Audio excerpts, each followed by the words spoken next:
લાંબા વિરામ બાદ પાદરા સહિત વડોદરામાં વરસાદી માહોલ છવાયો.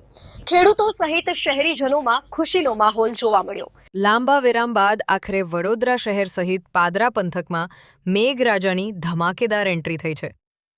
વહેલી સવારથી વાદળછાયા વાતાવરણ વચ્ચે મોડી સાંજે અચાનક મુશળધાર વરસાદ શરૂ થતાં શહેરના મોટાભાગના વિસ્તારોમાં સારો વરસાદ નોંધાયો. લાંબા સમયથી ઉકળાટ અને બફારાથી ત્રસ્ત બનેલા નાગરિકોને વરસાદે મોટી રાહત આપી છે. સુરત બાદ હવે વડોદરામાં પણ મેઘમહેરને લઈને લોકોમાં ઉત્સાહનો માહોલ જોવા મળી રહ્યો છે. વરસાદ શરૂ થતાં લોકો ઘરની બહાર નીકળી ઠંડા વાતાવરણની મજા માણતા નજરે પડ્યા. બીજી તરફ વરસાદથી ખેતરોમાં નવી આશા જાગી છે અને ધરતીપુત્રોમાં ખુશીની લાગણી છવાઈ ગઈ છે.